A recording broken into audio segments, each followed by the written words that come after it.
Hi everyone, and welcome to Creative Chelsea. If you like this video, please let me know by giving it a thumbs up or commenting below. If you want to see more of my videos, press the subscribe button and click on the bell for notifications. If you need any Stampin' Up! Products to make this card, you can visit my online store and the link is in the description box below. When you purchase Stampin' Up! Products through me, you can earn free products. Check out my current customer appreciation products on my blog, and the link is listed below in the description. Today I'd like to share with you this beautiful card made with the Timeless Tulips stamp set, and then the greeting comes from the Peaceful Moments. This card uses some fun techniques that I'd like to share with you, such as masking and then creating a paper ribbon using Designer Series paper. So let's go ahead and get started. We're going to begin this card with our stamping, and the first step we need to do is to create our masks. And we need masks for the small and medium tulips. So the small tulip, I stamped in polished pink. So we're going to go ahead and create the mask in the same color, just so that we don't have to clean our stamps. Whenever I create a mask, I like to do so on some Post-it notes. And I want to make sure that I stamp on the sticky area of that Post-it note. So you're just going to ink it up and then stamp right over that sticky area. And then for the medium-sized tulip, I used Calypso Coral. And so again, we're just going to ink that up and then stamp over that sticky area. Next, we're going to take a good pair of scissors and we're going to cut right along that line. So it's really important that you cut right up to that image and that you don't leave any bubble around it. And the reason for that is because when you do masking, you sometimes get a very small halo effect around the image that you've covered. And so we want to make sure that that is minimized by cutting really close to the image and using a thin paper such as Post-it notes. So I'm just going to go ahead and finish cutting out these two images. As a side note, whenever I create a mask, I always add them to the inside of the stamp set that they go with, so that when I'm crafting, if I need a mask, I don't have to keep making a new one. I can just use an old one. So I have a couple different masks here that are ready to go. So let's go ahead and start our stamping. So I have a piece of basic white cardstock that's been cut to 3 7/8 inches by 5 1/4 inches. And when we do masking, we want to work from the top to the back. So we need to start with our smallest tulips first because we want them in the front, and then we'll move to our medium size because they're in the middle, and then we'll move to the large tulips because they're in the back. So again, I've got my small tulip and I'm stamping that in polished pink. And I'm going to just start by about midway on my cardstock and just stamp these in just a fun arrangement. So 2 near each other and then maybe one up a little taller all by itself on that side. So now we're going to add our masks, and you're just going to cover up those images with the Post-it note paper. And what this does is it covers the image so that we can stamp over it to create that layering effect. Next, I have my medium tulip, and that's in Calypso Coral. And I'm going to stamp these in a grouping of 3, kind of in the middle.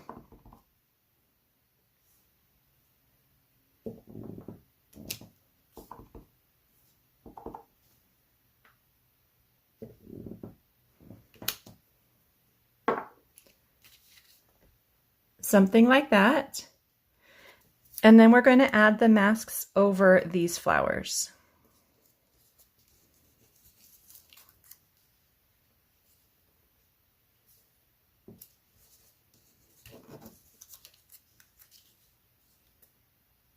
Next, we're going to stamp the large flower in Pale Papaya. This color, as well as the polished pink, they are new in colors for 2021 through 2023. And so I've really enjoyed playing around with them and using them with the other colors that Stampin' Up! Offers. So these flowers are just going to be stamped right over the other flowers just to create that nice layering feeling.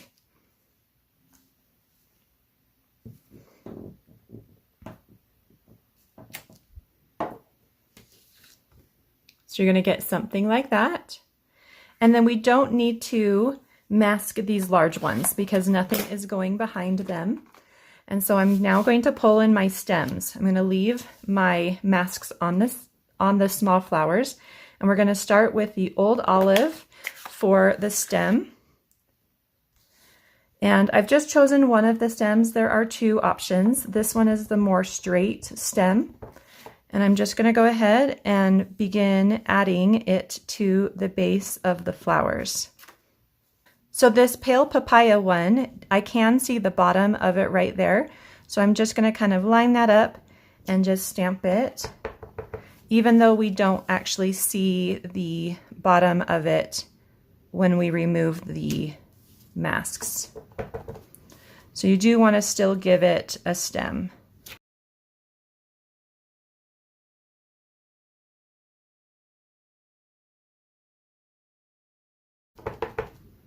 Oh, this mask moved, so I'm just going to go ahead. Oh, now you can see that halo effect if you have a mask that moves on you. So I'm just going to go ahead and reposition it and stamp this here. And then I think I'm going to probably do another image right there to cover up that halo effect. I could probably put a leaf back there actually, so let's do that. So I've got the mask in the right place, and I've got these leaves here, and I'm just going to go ahead and stamp, connect the leaf to the stem of the tulip, and then stamp that right over that. And that will kind of hide that halo that I had there. So let's go ahead and now add some leaves to this. I'm just going to go ahead and do this same thing right here and add another leaf in the background. And then a couple more.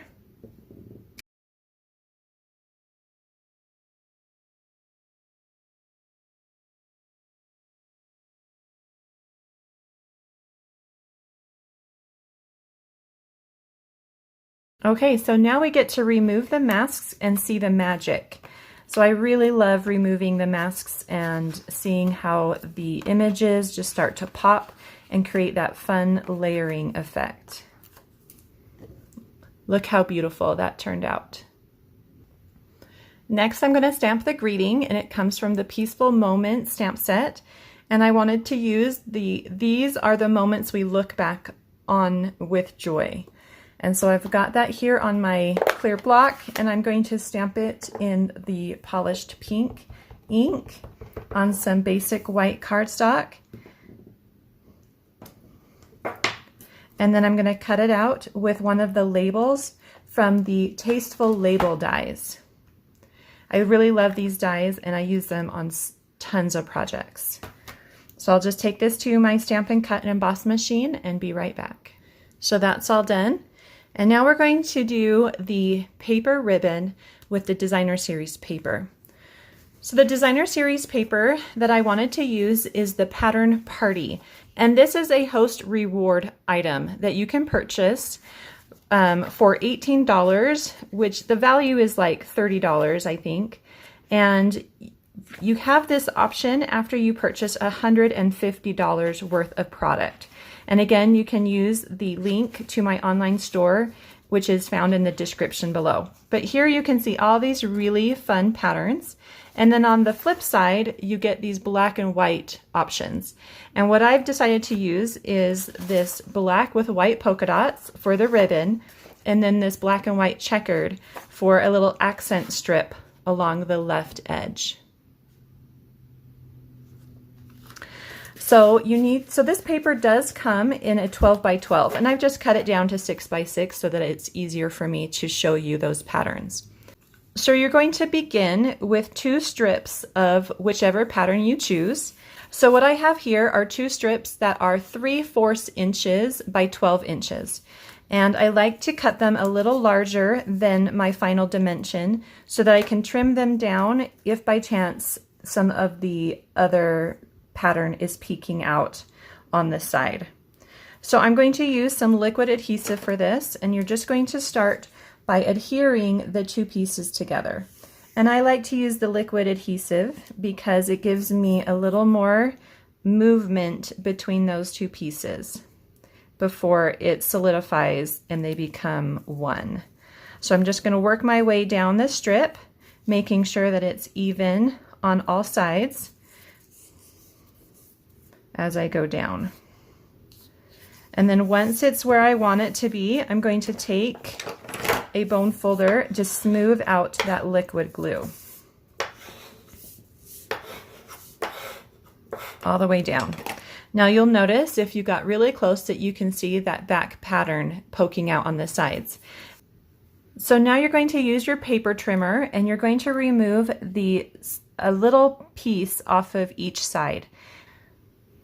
So you're just going to go ahead and remove so that your final dimension is 1/2 inch. So just line it up so that you're just trimming off maybe 1/8 inch on each side.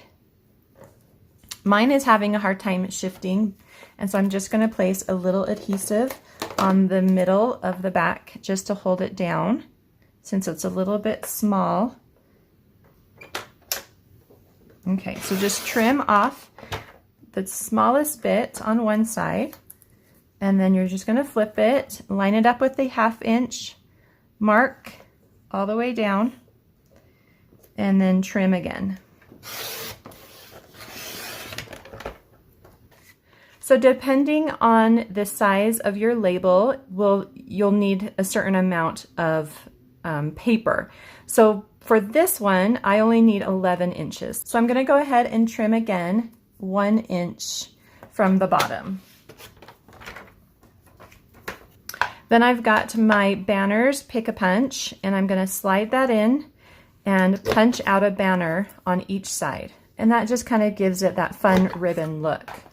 So then here on the back of my greeting, I'm going to go ahead and add that middle where the ribbon or where the adhesive is, right to the center.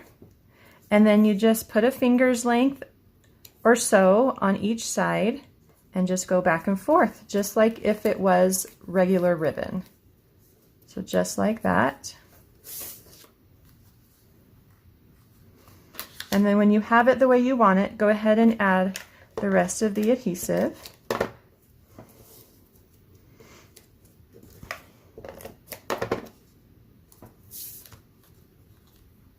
So you'll get something that looks like this.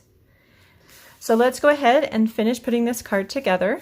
I've got a card base of thick basic white cardstock, and I'm just going to go ahead and fold and score along that line. I do have a piece of the checkered designer series paper, and I've cut it to just 1/2 inch, and I want to just let a little bit of that black strip show on the back of my tulips. So add a little adhesive and then just line that up on one side and then bring it all the way down, and then you can take a pair of paper snips and trim off the excess. I did pop this up with dimensionals. I've also added dimensionals to the back of my greeting, and that's going to give a little bit of space for that paper ribbon to just a little bit of lift, so it doesn't need to be flat and look more like paper. So I've added this piece, and then we're going to add our greeting, and I'm just going to place that in the bottom right corner. And then the very last thing I've added to my card are some of these matte black dots. And I just wanted to add just another touch of black to kind of pull in those other two elements. So I've just got these here.